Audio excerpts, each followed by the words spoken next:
Oh no. Now. Hi, and welcome back to another episode of Have We Made It Yet? The podcast where two creatives talk about our journey in making it. My name is Lucas, the actor, and I'm joined by my co-host, Josh Yang, the comedian. What? As we go through every episode with the major question that we answer through every episode, Mr. Josh Yang, have you made it yet? I have not made it, but now I'm not making it in HD, which is great. So as you can probably tell, this looks better than usual because I bought a webcam. I'm not gonna force the audience to see just pixelated versions of myself anymore. Now you can see it in high def. So that's good. That's a improvement. Josh, you look crisp AF. Yeah, super crisp. But yes, enough about me, Lucas. Have you made it yet? No. But since we're talking about gear, I recently purchased a ring light because every audition that we go through now is going to be self-tape auditions. And so I want the most illuminating light on me as possible. And this lamp light that I have here now ain't going to cut it. Not good. No. Too much yellow light. Yellow light doesn't look very good. Not good off my skin tone, man. Honestly, though, you look really crisp. Like that shirt pops. Because of that. Oh, thank you. It's because it's been in my closet for 3-4 months. I've been wearing nothing but like tank tops and like old shirts most of the time while quarantined. So everything that I wear that's nice is still nice. Are you wearing pants though? No, but that's besides the point. That's besides the point. Dude, I can't believe it. We're almost at episode 20. Oh yeah, 20. So that's 5 months. Wow, 5 months. 5 months of people listening to us. Of some people listening to us, yeah. Yes. Josh. Yes. Our guest today. Oh my God. Okay, so we have a great guest today. Just a brief intro about our guest. I first met her when we were first doing our wardrobe fitting for a commercial that we filmed together. Her and I sat beside each other and we chatted away, but I didn't really know we were going to be scene partners at all until we were given like the rundown of the script and everything like that and the breakdown and all that too. So at that wardrobe fitting, we chatted a bit more, and through that, I realized she's actually like a veteran in the acting game with a lot of insights and experiences on stage and also in film too. So she's done it all, like on stage again and also on film too. On the day of the shoot, I was her on-screen husband in the national Etsy campaign. What up? And that's when I really realized that's what they say when you're on the film set. You go hurry up and wait, because we just waited the whole day. And it was great though. Like we were waiting around, we got to go to wardrobe, we got our nails did, and then finally we actually got to shooting, which was actually really fun because she was really experienced and kind of like, if she didn't know this, she was like guiding me along the way on how to actually do things because I'm a beginner, whatever. Yeah. She's a talented actress who has worked as a stage performer on the Disney Cruise Lines. And more recently, you might have seen her as the role of Mom in the hit TVO series Cutie Pugs. It's a great show, by the way. If you have kids, great show to watch. She's currently in production for a feature-length film called The Swan. So look out for her when when that movie finally gets released, because it's COVID season, so everything's delayed. So look out for her in The Swan. Please give it up for Jinny Wong. Hey. Wow, you made that sound a lot more impressive than I feel. It is impressive. Oh my God, we have a star here. Oh, stop. And that was, I couldn't tell that you were a beginner on that Etsy commercial. You were awesome. Oh my God, thank you for guiding me. Yeah. Was Lucas just telling everybody, hey guys, this is my first time. I really loving the No, experience. he was like fist bumping people. Everything Strutting. was dope. Yeah. Oh, that I could totally see it. 100%. I could see it. Oh my Yeah. god. But you forgot to mention another great thing about Hurry Up and Wait on set. Craft services. That is the best part. So I mean, hair and true. makeup is nice, but craft services. So true. They legit had a truck out there, so like you can go in and get your granola bars and pieces of gum if you want to. Right, but then they would come around and serve you. That's when you feel big time. You're just like, Exactly. oh, thanks. Yeah. It disappeared. Yeah. Isn't gonna have anything, but Miss Jinny Wong, have you made it yet? no. there's a way to go. But I do, I think it's important to always, and this is like a newer thing for me. I've been doing a lot of reading and just trying to appreciate how far I've come. So it's not always about looking forward and being like, I haven't gotten there yet. It's also important to be like, I haven't gotten there yet, but from where I was, I've gotten here.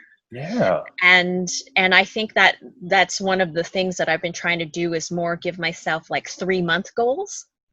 So you have your year goal, and then you kind of do 90-day goals. And then in that 90, because then it's more tangible, right? So, I mean, my goals for 2020 have kind of gone out the window a little bit. Yeah. But who knows? I might, these few short months can really just cram it in there. But like one of my goals was that I was going to book a gig, once a month. And it was going to average around $3,000. So at the end of the year I was going to make $36,000 just from acting. Yeah. Right. And that was my goal for end of 2020. And so then when you break it down to 90 days, I was like, I want to be able to book 3 gigs at least and average around $9,000. Yeah. Didn't quite happen. The first quarter wasn't bad. Yeah. It was going to be a promising year. I mourned that a little bit. That was hard because it was going to be a good year, what I thought anyway. But yeah, like it still could be. Exactly.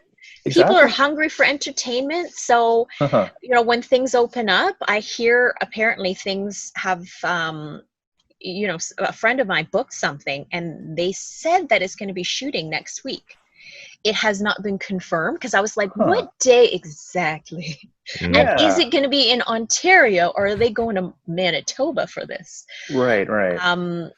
It hasn't been confirmed, but it's hopeful. In the movie that we're in, The Swan, we did have a meeting with the director maybe about a month ago, and they were saying optimistically, and I've been watching all these casting directors, the E1 Entertainment and stuff, and they're saying optimistically August.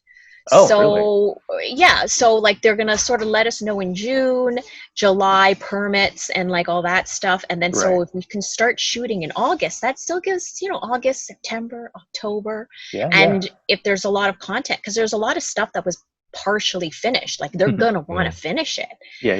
And commercials for Christmas time, like they need people, they need us, Lucas. God, that's so inspiring. They need us. Yeah.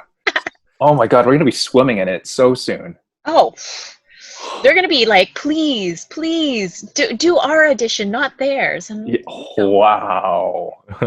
Yeah. Well, hopefully they look for Asians with mullets. That's the main thing. That might be okay. In all honesty, one of the things that they've been saying is that they want like a realistic look, right? So like if most people have long shaggy hair, everybody's got COVID cuts. They don't want some clean cut looking dude rolling up. Yeah. Who's going to connect with that person, right? Nobody. Exactly. Especially in commercials, they want relatable people. So COVID cuts for all. Josh, we got this. Jinny, we got this. That was a really good. Yeah, that was a good catch. throwing as they would say in throwing back improv. high Yes. fives. Yeah. Back when you first started going into acting and everything, when you first put yourself out there, what was your original markers to say that, yes, I have made it in this field? You know, I think when I first started, I wasn't wise enough to like have markers. I was just like, oh, I'm gonna be famous. Oh, I'm gonna roll in it. I'm gonna make this, you know, because I kind of started as like a teenager. That's when I first started with this stuff. And then, you know, you get told, you know, by parents it's unrealistic, and it does seem unrealistic, right? And you're like, I'm young, it doesn't matter, I'll do whatever. I just want to drink. And so I drank. There was a lot of drinking. So in my, you know, I went to Western. Okay. Well, there you go. That's and not for, you know, the business school. I didn't make it in there. But yeah, and then when I came out, that's when I was like, okay, so I've got a lot of debt. And I still want to do this because that's what I've told everybody I want to do. Because I had said that I wanted to be a lawyer as well. That's sort of like how, like, that's what you tell the Asian parents. And then I came out and I was like, I drank all my education. I ain't gonna be a lawyer. What I can try still is the acting thing. And so then I was trying to do that, and that's when I landed with Disney Cruise Line, which was amazing, sort of stroke of luck. Open call audition, had no idea what it was going to be like. Sorry, it was open call and you just applied and it was I don't even remember. It wasn't Actors Access. It was something I can't even remember. It was some other like old thing. It was a long time ago. It wasn't Mandy or anything? It was before Mandy. Oh, wow. You can imagine. So anyway, it just had open calls on there. And so I just applied. I was working at my family's business selling flooring, which I did not like. And I was like, I am taking the day off. And I might not come back. So I left, and I just and it was open call, so it took forever. So originally I was like, oh, I'll be gone for an hour, 2 hours, 3 hours, and I was just like, I might not be coming back. So anyway, so we just went in. You know, you had your headshots. You know, back then, you know, when you still have to show it with your hard copy headshot and your resume stapled in 4 spots, and it was just, you know, we did a dance, little movement. And then it was bizarre because they were like, let me see your profile, and they were like and they were like discussing, like they were comparing it to these sketches, and I was like, I thought that they were looking at like Snow White pictures. I was like, I think they were looking at me for Snow White. Yeah, somebody else with a little bit more experience, because I think he was a costume designer on the cruise line, like a previous contract, and now he was trying to be in entertainment. And he was like, it's Mulan they were looking at for sure. It is definitely not Snow White. But yeah, I remember, like, I hadn't even seen that movie yet, and they called me and they offered me this role, and I was like, yeah. That's I was so awesome. excited. I told my mom, and she was like, no. And I was like, you don't get to say that. It caused a rift. They're like, how much are they paying you? That's not enough. And you know, and I was like, it's what I want to do. And it was amazing. Like it worked out. I mean, it wasn't a lot of pay, but room and board, everything was paid for. So I paid off all my student loans in 1 year. Wow. I went back a second year to make some money, which I was able to save, and then I didn't want to go back, but they called me again, because the first 2 contracts I was in, it was just the same 3 locations. It was just the 3-day cruise, 3 and 4-day cruise. But then the second or the third time they called me, it was for their first transatlantic. And we were going to be going the 7-day cruises and the 10-day cruises, and we were going to go past the, through the Atlantic, 6 days at sea, past the Bermuda Triangle. So it was going to be pretty epic. And yeah, we were going to spend the summer in Italy, France, and Spain. And I was man. like, all right, I'll do it. Nice. Nice. This one more time. Yeah, do you ever miss it? Okay. You know what? I always said that if I could do the job on land, I would do it forever. But True. ship life is not for everyone. And I realized, I learned that anyone I live with, I won't be able to stand. Doesn't matter how good a friend I was with them before. Yeah. I will definitely dislike them by the end. So it kind of ruins the friendships. I have 3 contracts. I mean, not in a terrible way, but it was just like by the end of the cruise, by the end, the last month, everybody's like, oh my God, I'm going to miss you and blah, blah, blah, and all this stuff. So everybody kind of makes up. But there's definitely a phase in there where you're just like, oh my God, I can't be on here anymore. Yeah. Like I can only imagine, because like the close living quarters and everything like that, you're seeing the same group of people. And in terms of even performing arts, you have to really trust the people you're with. And if you ever have any tension between you two, it's going to break up the kind of camaraderie around the performance. Yeah, and it's live performance, so every day is different, and you're doing some of those shows. I mean, well, any night that you're doing a show, because of the seatings for the cruise line, you always have to do 2 of the same show in one night.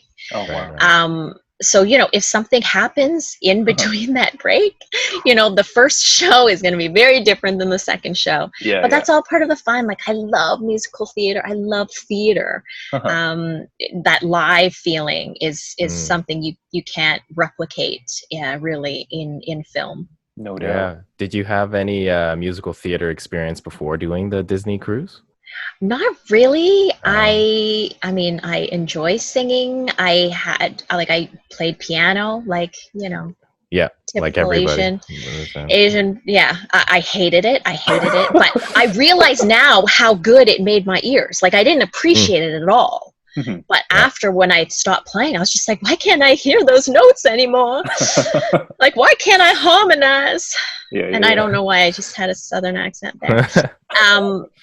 But yeah, it definitely helped. I was considered a character, so I didn't sing live. Like, I didn't have any solos. I wasn't a very good dancer, but luckily, they were very patient, and I was able to, get through it, and it's amazing. So one of the things that you did for Mulan, the main show that I guess I was hired for, there was this number where there was stage combat, and there was sort of like a stick fighting scene. And they did it to Let's Get Down to Business. So where they were fighting with the sticks.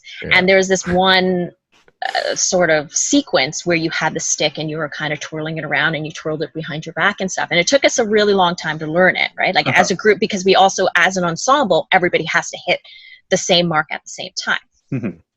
So every night before the show, we'd always have a fight call, and we would practice that. Oh, okay. And we got danger pay.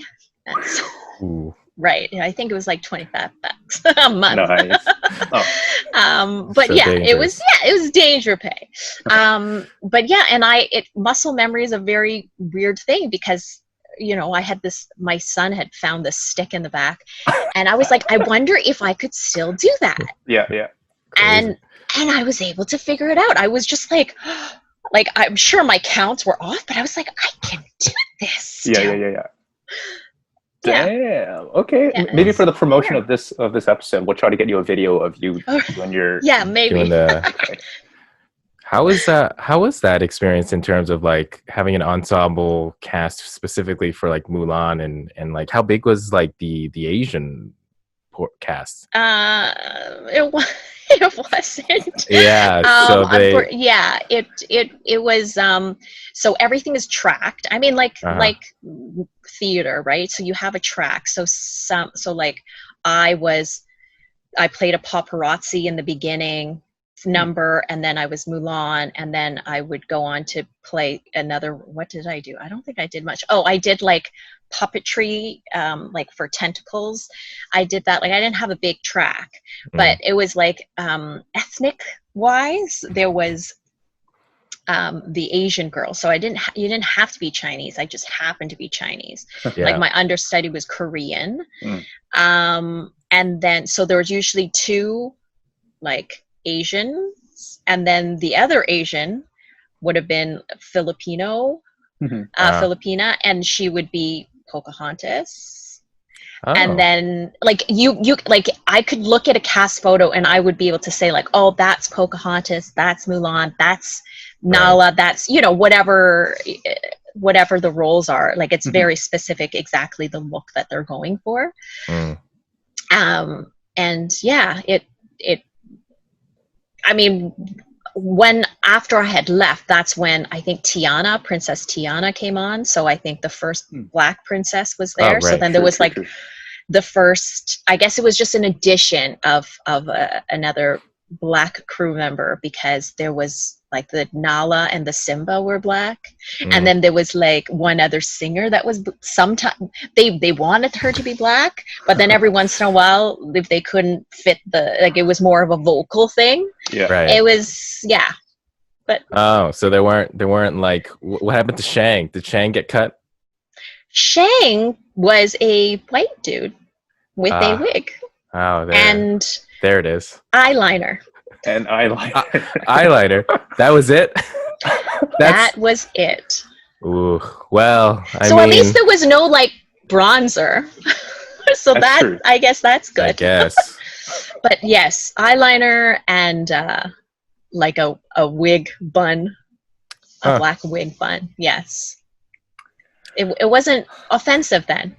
Yeah. Wasn't it? I mean, it wasn't. It wasn't. Yeah. Yeah, but well, hopefully it's better. Hopefully now they actually have a Shang in there, and then so then it makes sense, I guess, because if your cast is kind of small, everybody has very specific roles. Then, like you mentioned, everybody would do background for everybody else's different, songs and stuff like that. Okay. Yeah. All right. So that's the thing, right? So like I think the Shang also played, I don't know what his track. I think that was his main thing, because that was his main solo, but then he also played, because then it's also not just the one show. And when you only have like you know, I think there was like maybe 30 of us, right? So of those 30, you kind of had to be able to mix and match us to do whatever it took. Yeah. Oh right. God. Yeah. So just like back to the shows that are actually on land now that you did before. I watched a few episodes of Cutie Pugs. They're pretty cool. Yeah. Great 7-minute episodes and everything like that. So it's like short and digestible and everything. Can you go into the whole process of how you booked it, the auditioning process, and filming the 26 episodes that you guys had to do for your contract? Yeah, so it was actually, I think it was like my first self-tape. Oh, cool. And I did a self-tape audition, and they liked it. So then they gave me a call, and I guess it was basically between me and another mom, but it was like a set, right? So it was like they basically cast the girl first, the little girl.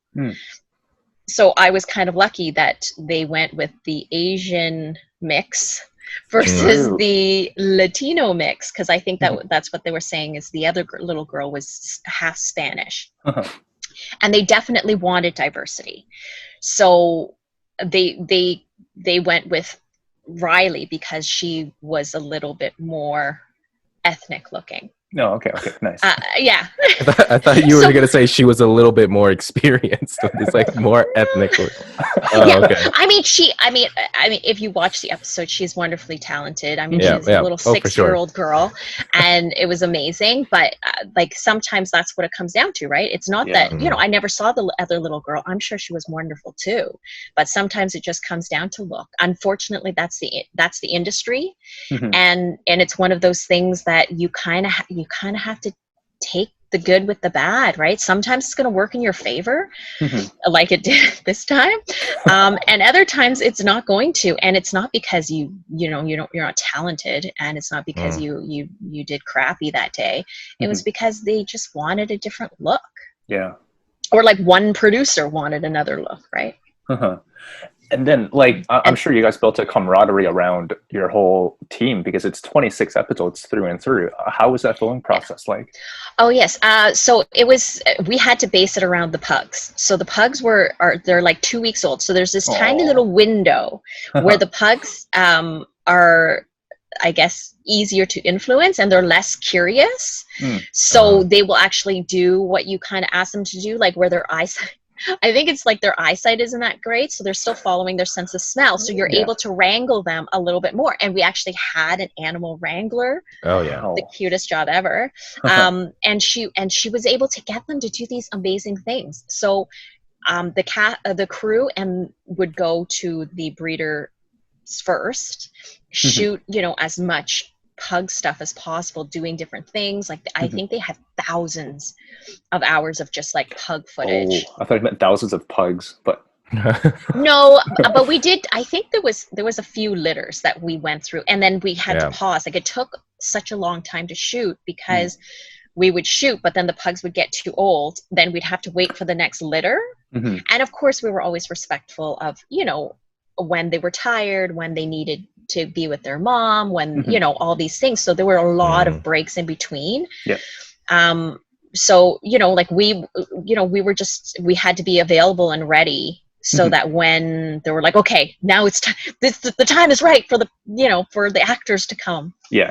And it's also because we were working with the little girl as well. True. We had to respect her, her needs and whatever it was. And sometimes it took a little bit of cajoling maybe to do certain scenes, like playing in the mud or whatever, and she was like, I don't want to get dirty, I don't want to get mud all over me, like I don't want, or sometimes, I mean, we all know how often it is when they're just like, you did great, now do it again. You did great, now do it again. You're like, why do I have to do it again? Yeah. Right, like so for a little girl, and again, she was so mature. And so great for the most part, but sometimes you can see, they don't have the type of stamina that you do as an adult, or usually they don't, and hopefully you have more stamina than a 6-year-old. It's so true. Yeah, like I remember one of the major cliches that I've heard of filming is the hardest 3 things to ever work with is our animals, small children, and working outdoors. And within your show, you had 3 of those things too. Right, and we actually, in one episode, we had a baby too. Oh my God! Yeah, so they did some stuff. They took some risks, and like they juggled the babies, like they were like doing risks with the. Yes, like risky business. Stunts no, with the baby. Just like having the baby, and then luckily the baby, cried when they were supposed to cry. Oh, okay. Or like just like the reaction, right? Because oh, now the baby's fussy, give her back to her mom or whatever, and sometimes the baby's like, I'm not fussy at all. And you're like, oh, man. How can you? Did they, or whatever it is, right? Yeah. Was it usually twins? Because from what I can tell, like whenever there's a baby involved, they always try to get twins because you can just swap one right in. When one gets fussy. No, we didn't need to do that this time. Okay. So it was just one baby. I mean, again, 7-minute episode, right? So we were able to really and when we needed a break, they would just break. They would do whatever. If the baby took a nap, we'd wait until the baby woke up, or and we would do other scenes and stuff like that. So it was an extensive process.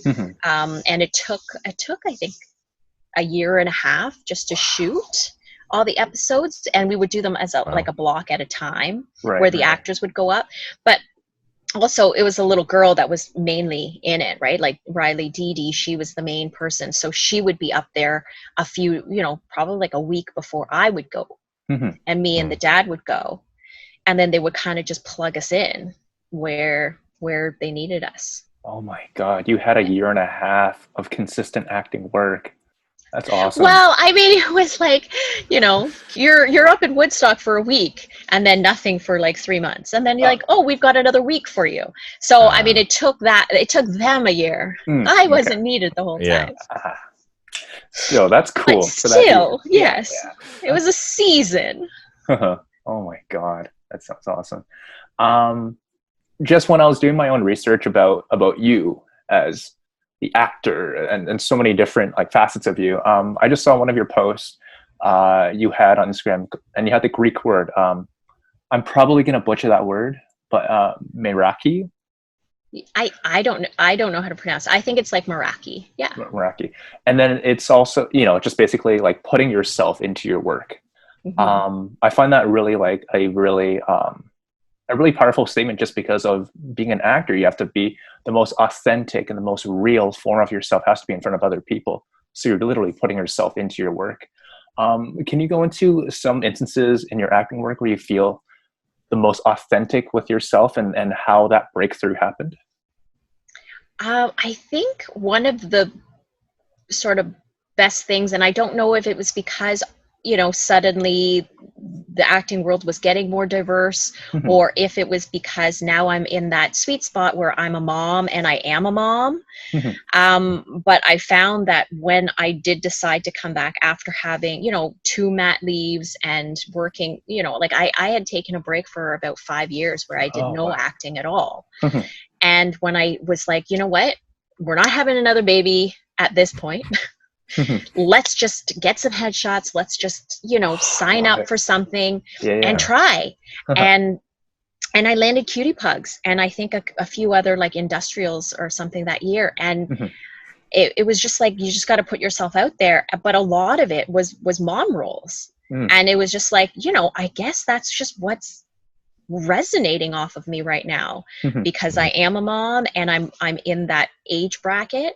I think it's also like what I was sort of explaining to people is like, when I was in my 20s, it's not like I'm not an attractive person, but it's not like I'm like a hot 20. You know what I mean? Like what Hollywood or what TV sees as that leading lady role. Like, that's not me.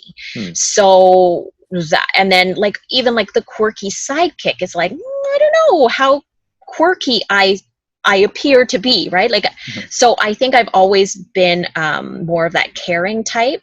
So like, if anything, I'd be like a nurse maybe, but generally not that big of a role. So I just feel like the mom, like, I don't know. And then usually when you're playing those roles, you want to be like 30s. Like that's what they want, like in your 30s maybe, and upwards into your 40s or whatever. But usually when they're casting 20-year-olds, it's not to be a mom or a doctor or a nurse or anything like that, right? So I think sometimes you just fall into like a bracket, I guess. Fair enough. Is there like a genre you yourself would be really interested in tackling? Like you go like serious dramas, or maybe something a little lighter? I love everything. I feel like I cry really easily. So I feel like I've tapped into that, like the drama stuff easily, but I love comedy. I always said, like, if I could be in a sitcom and just like be in Toronto, like Working Moms, like I would love to be on Working Moms. Great show. Yeah. That would just be ideal. Or, like Jan or anything like that, where I'm here, but I'm going to work, and it's just down the street. I can take the TTC there, but it's to a studio, and I'm doing something that I love to do, and having great laughs and making friends and just hanging out. And some days will go longer than others, but you can't even tell, because you're just having a great time. Yeah. Oh my God. Are there any actors right now or performers that you really look up to? What I've kind of really tried to, I guess, envision myself being, or I want to be her, Amanda Brugel. So when I kind of discovered her, it's because I saw her. So she's in Handmaid's Tale. She plays Rita on Handmaid's Tale. Okay. And then I saw her on Kim's Convenience. She plays Pastor Nina. Right. And then she was also on Working Moms for some episodes. And I was like, that's exactly like what I want to be like, fine. I don't need to be a series regular and every Yeah. single day on the same set. I'll go to 3 different sets. They're all in Toronto. They're all like, I'm just going to a different set every day. Like, that's great. And then I looked more into her, she's in her 40s. She's got 2 boys. She's a woman of color, and she's making it. She's killing it. And she's, and then since then, like she's been in Room, like she's been in a lot of US stuff as well. Yep. But she's not, there's not paparazzi following around. People that know her. They know her work. She's great. She's gorgeous. She's all of these wonderful things, but she's not splashed all over any magazine. Like, I'm like, that is who I would like to emulate, I guess. Okay. Her life is what I want my life to be. Yeah, that would be like the sweet spot where it's like you don't, everything is just nice and smooth. Yes. Do a little stuff here. Okay, so like, I guess we could kind of see it as that kind of position would be what you would love to have as kind of the making it / moment type of thing. Yes. Well, I mean, that would be like the ultimate made it moment. Okay. I'm willing to say, like, if I didn't need a day job anymore, if I didn't need any other side gig, and all I did was like go to auditions, take lessons of some type, and shoot on set, like that's it. That's my made it. Oh my God. That's so true though. It's honestly like we always have our side hustle or our day jobs and everything like that we need to do to fund our acting classes so that we can be more flexible with shooting schedules if we book the roles. But the moment that we don't need to work our Joe job or our side hustle, that's the day, man. Yes. The day. Yes. In light of quarantine, in light of COVID, how has auditioning changed for you? It's been quiet. I had my first like motion capture audition fairly recently. Don't get too excited and hear anything back. But it was something different. It definitely highlighted, like, I need more lighting, like Luke was saying. I because you're gonna have to do a full body slate. How else are they gonna see you? Yeah. Right? You're not going in anymore, right? Because before it was like, oh, just this part. If they like you enough, then they'll see the rest of your body. But now it's like they need to see the whole body, and then decide if they want to see you again, ever. So I'm like, I need more light because I need to be able to pull back more, because I do have a ring light, which is what I'm using now, which is decent. But if it's pulled back, where, like, because I also use it as a tripod for my phone or whatever, it's not great. Good point. I just splashed like pretty good money on a ring light, but it's not like transferable to like a full body shot that you just said. Okay, I might need to. But you know what though, because I did take journalism for a few years as well, and if you get clamp lights, like just utility clamp lights that you can clamp. I mean, obviously you need to clamp them to something. So like a chair or like even on your tripod itself, but like on a different area. Ideally, you do sort of this side. If you have enough, one for a backlight, so you're like more 3-dimensional, I guess. Then you can, as long as you're getting like daylight bulbs, then it just replicates as if you're standing in front of a very consistent sunlit window. It's funny that you mentioned that, because in university I had to shoot some kind of online videos for our marketing club, and I did just that. I went to marketing club. I went to a Home Depot or like a Lowe's or whatever. I got clamp lights. I got PVC piping to turn into stands that I could clamp the lights onto. So I really YouTubed the shit out of that, and then tried it out. And then I realized that it actually looked better if I just used the natural lighting in the room as opposed to just a glaring light. So sometimes I really like, when I looked on YouTube, some of those like looked really good, but for some reason I couldn't get it like that. So It is in Sometimes, a yeah, plastic it's bag the somewhere. angle, and then sometimes like you just need to put like wax paper as a Maybe. diffuser in Yeah. front. Yeah, because there's the wattage, but then there's like Yeah. the temperature, right? So you Lighting. want the daylight temperature, but sometimes the wattage is too much or something like Exactly. that. I don't Yeah. know. Lighting is an art in and of itself. Yes. Yeah. Totally. And that's why there are specialists. So true. Yeah.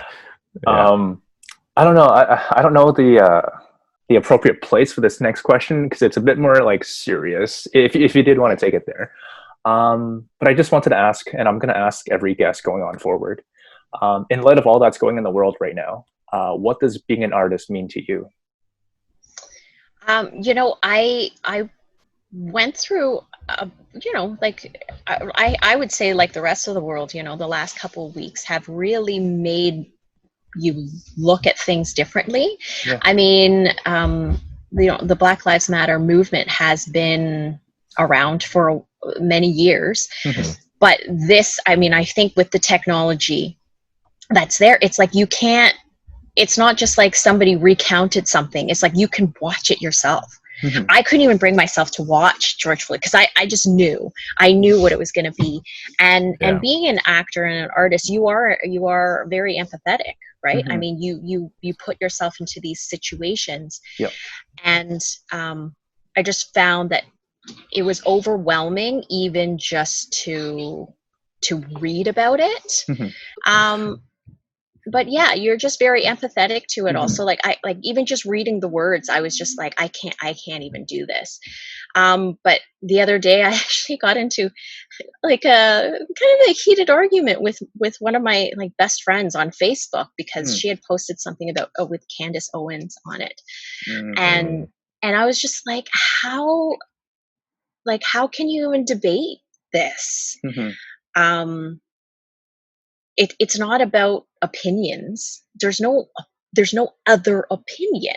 Mhm. There's just this. Yeah. And because you've never experienced it, right? Like I mean, as Asians, we've experienced racism, likely, but in a very different way, Mhm. Oh yeah. right? And generally speaking, we're not feared. um, we get made fun of because we're nerdy or we play piano and we're good at math, which I will, disprove all of that.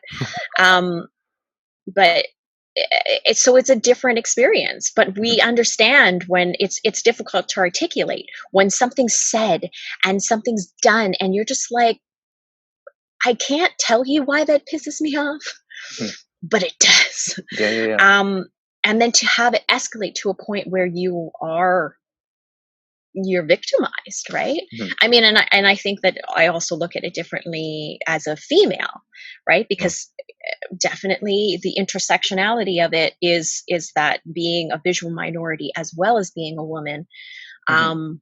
I do fear for my life sometimes, but it's a very different kind of fear than it is that me just being Asian. Yeah. Yeah. Yeah.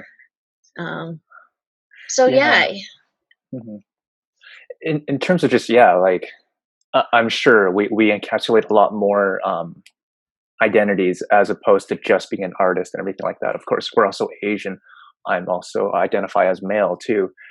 But just a role as an artist, I almost feel as if we do have a more call to action as Hmm. opposed to all the fluff that we might put out in terms of all our silly jokes and everything like that. I think right now is a time to galvanize ourselves and really identify what we can do as opposed to how we can feel to Right. promote what is actually the better way forward. Yeah. And I mean, I Mm. think it's so easy to just be like, oh, I'm going to post this and hopefully people are going to like it. And those Mhm. that don't just won't like it. And then that's it. Right. Mhm. Um, I think we've just sort of escalated it to a point where you are actually going to have to call some people out and Yeah. just be like, this is not okay. Mhm. Um, and a lot of the times we as artists are a little bit better at articulating how we feel Mhm. and to try to explain it to somebody else who has no idea because they've never experienced it.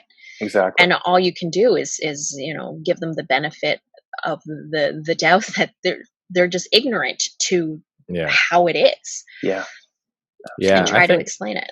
I think another level that in terms of like Asian artistry or Asian entertainers need to really push forward is like writing out more stories for like Asian perspectives in terms of like those type of roles. Because I guess for your experience on the Disney cruises, right, everybody was so specific in their role. They had to play a role that was predetermined in the Disney lore, right? So Mulan, Mhm. how many options do you have as an Asian actress? You got Mulan, and that's the only one there. Right. And like, so pretty much basically, if it's not us putting these roles out there, we can't wait for anybody to write these roles for us. So I think that's also another area that from the Asian perspective, like that's what I'm also thinking of doing a bit more of, is in terms of the actual writing and the content creation on that side. And yeah, no, it's definitely an interesting time. I think even with I feel like with the Black Lives Matter movement of wanting more perspectives, more acknowledgement, there have been so many movies out there, and it's just reached the point where even though you can talk about as much as you can, like there's a great movie with Michael B. Jordan, yeah, called Fruitvale Station. It came out like 6-7 years ago. It was about a specific a black male adult who was shot down in a MTA like train station by the police, and it was a real case. And then they later turned it into a film, and that was years ago. And you can see the same thing over and over again. So at a certain point, artistry can only go so far, and you got to have action. Yeah, for sure. Yeah.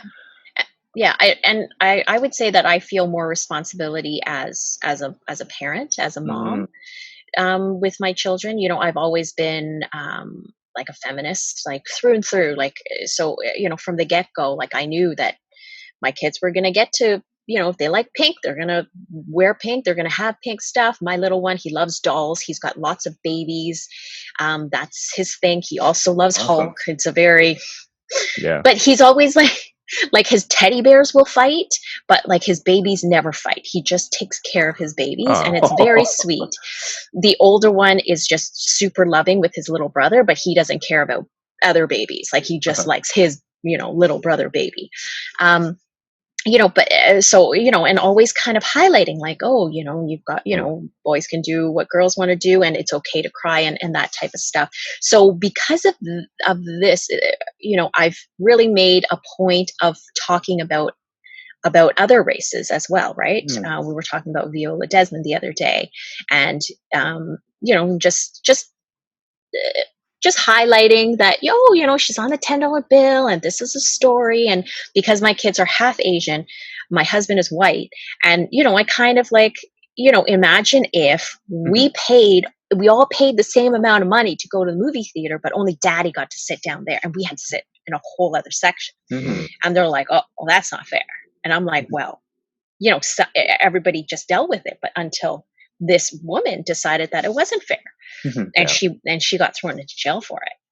All right. And just talking about that, the little one was not interested at all, but hopefully, it seeps into his subconscious somehow. But the older one was like actively participating. He was like, yeah, that sucks. And, and I was kind of trying to avoid, I think, as most parents do, not bringing up racism, because you're just like, well, I don't know what to say and what to, I'd rather them just not know, right? Like, don't see color.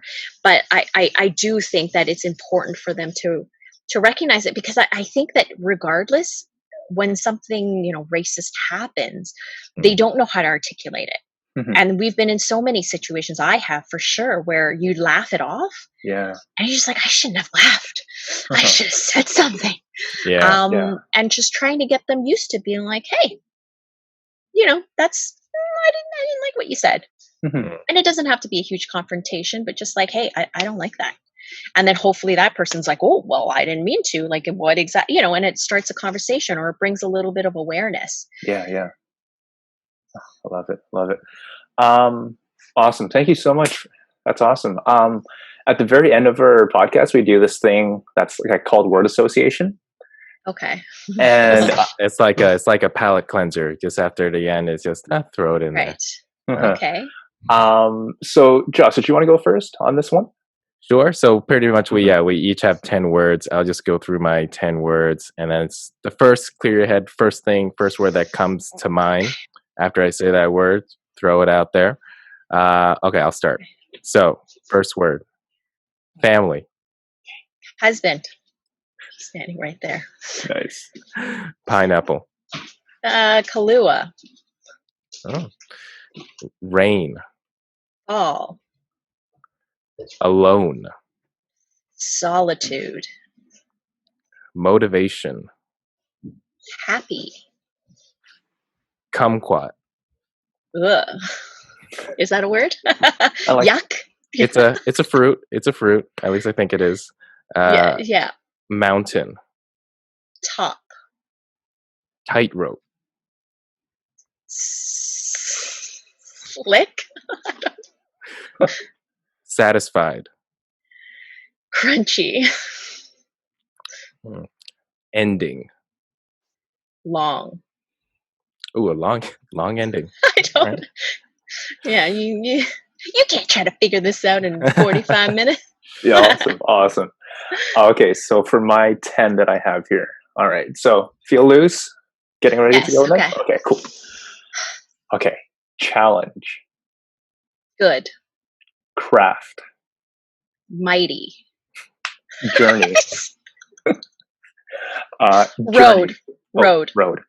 Okay. Progress. Super. Disney.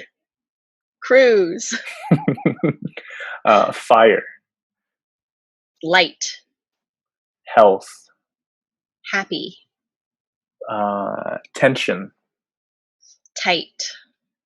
Set. Life. Genie. That's you. Awesome. Give it up for Jinny Wong. Great. Thank Woo! you. Thanks, guys. And it's amazing what you guys are doing. You guys are using this time to create something awesome, and it's going to catch on. And the people that are watching are going to keep watching, and they're going to tell people and other people. And thank you so much for having me on. This is the first one I've ever done. Oh, happy to getting a lot of firsts. Thank you for definitely thank you for joining us. We need as many different perspectives as possible, and just ask everybody about that process, because the process is different for everybody. Even though I think we all have an idea of what making it is, but really once you get into it, your preconceptions or your conception of what it is always changes, and your own priorities change as well. So I think it's important that we all kind of talk about that, and then, see what happens along the way. So thank you. Thank you so much, Jinny. Thank you. All right. Awesome. Thank you. Nice meeting you, Josh. Nice and I'll meeting you see too. you around, Lucas. See you on set. Can't wait. Yeah. Can't wait. Actually, do you have anything to plug? I totally forgot. Yeah. Do you have anything to plug? Anything to promote? Anything recent? Anything coming up other than the Swan? Yeah, the Swan, when things are safe to go back, hopefully by the end of the year. Like if by August we finish shooting everything, then hopefully by the end of the year it might be done editing and out.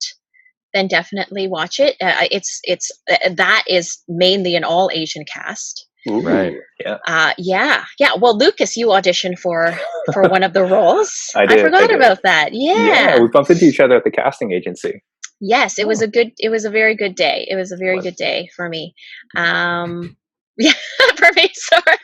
Oh, it's okay. It's okay. I got the bump into Jinny. It's a blessing. Yeah.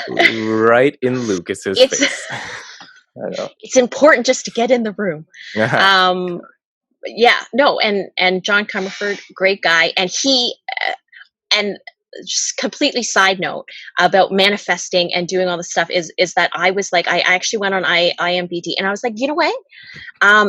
IMDb.